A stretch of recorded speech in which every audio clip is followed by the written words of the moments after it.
Hi, this is Brian Forster, and today we're going to be looking at megalithic evidence at Mitla, located in Oaxaca in Mexico.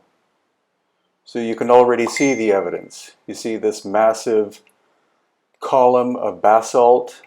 Supposedly the quarry is located more or less a mile in the distance. We were able to actually explore the area of the quarry and were able to indeed establish that the stone is basalt. Now, this is going to be in contrast with the other types of construction that we're going to look at. Again, another large basalt column. So here at the bottom, you see finely cut and well-fitted stone and much rougher work above it. There in the background, you see those massive lintels. And then here again, rough construction. And then once again, fine work at the bottom. And here, very tight-fitting basalt stone, no mortar, no gaps whatsoever, and much rougher work above. So we're obviously looking at two different civilizations. And in the case of the church, which we'll be filming in a moment, 3 levels of construction, 3 different cultures. So look how tight-fitting these stones are. Again, no mortar whatsoever. And this is the church. So the upper work is Spanish colonial, and then lower down, recycled stones from a megalithic structure.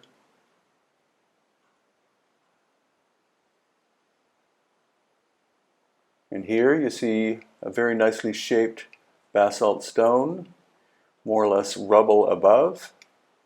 And this is crude construction. So you have the megalithic work, and then you have the Zapotec native people's work, and then you have the Spanish colonial work above.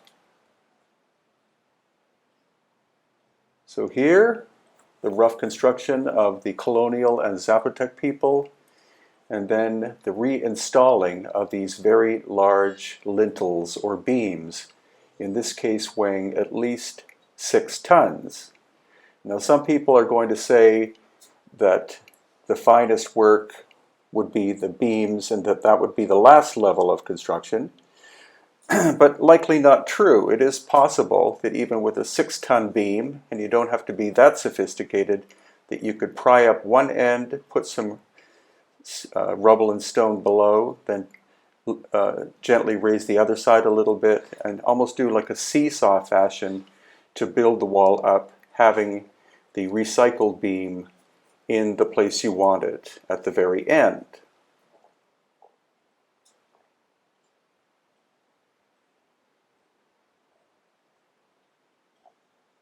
Once again, relative rubble below.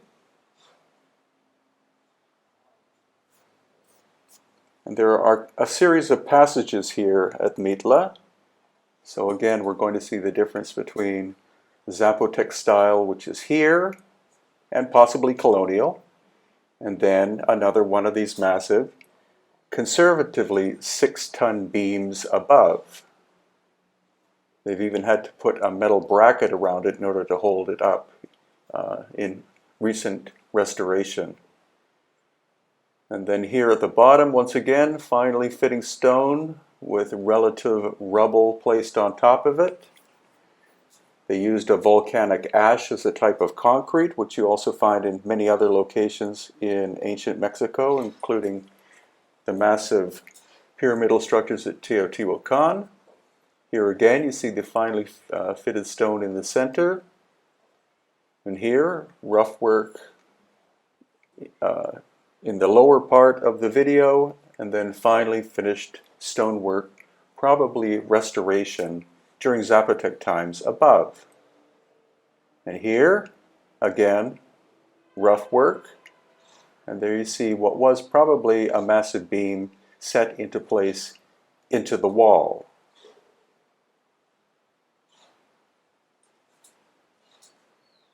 Another one of these columns. This is a relatively short one compared to the others we have been looking at and will be.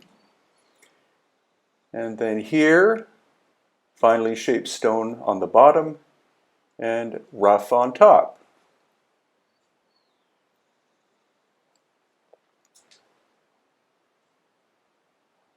Again, finely shaped stone on the bottom, rubble on top, recycled megalithic stones above, and there's another one of those columns.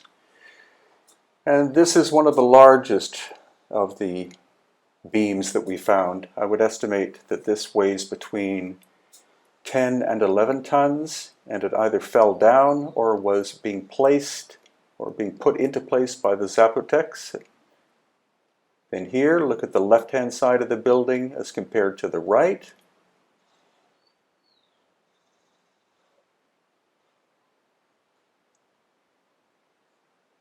And once again, you have the fine stone on the bottom and relative rubble above.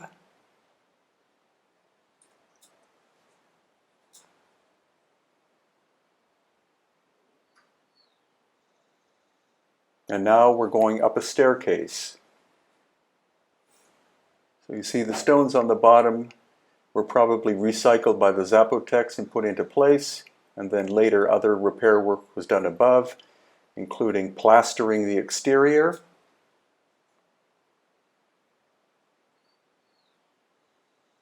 Some more very fine stonework in the video at this point. And look at the doorway as we go through. A massive beam or lintel across the top, and two very fine vertical stones.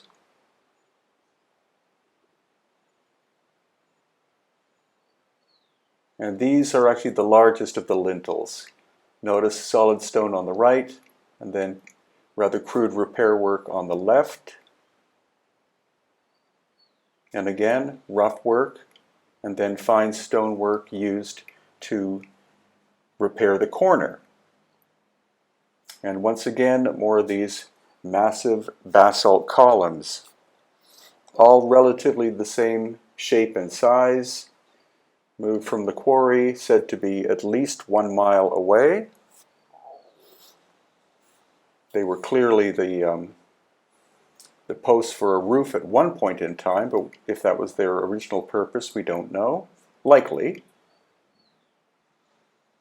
And here, the largest of the beams, I estimate one to be somewhere in the region of 18 tons. You can see the repair work there in the center of the screen. And as we move along, once again, we're going to see rough repair work at the end, right there.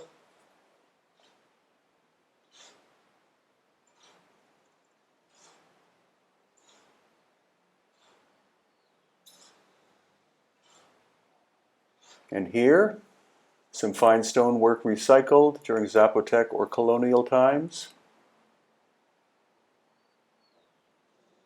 And likely the original foundation. You see how tightly fitting the stones are as compared to the corner.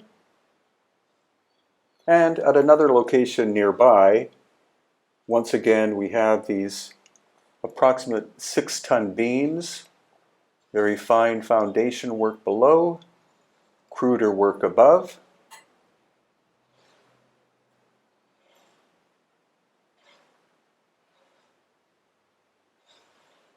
And here again,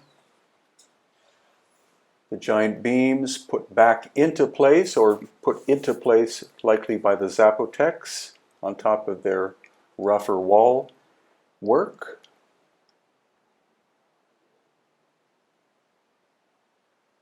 And again, another area of this construction. Fine work on the bottom, fine work on the top, crude work in between. Some more buildings that we found nearby, again with the recycled giant lintel beams.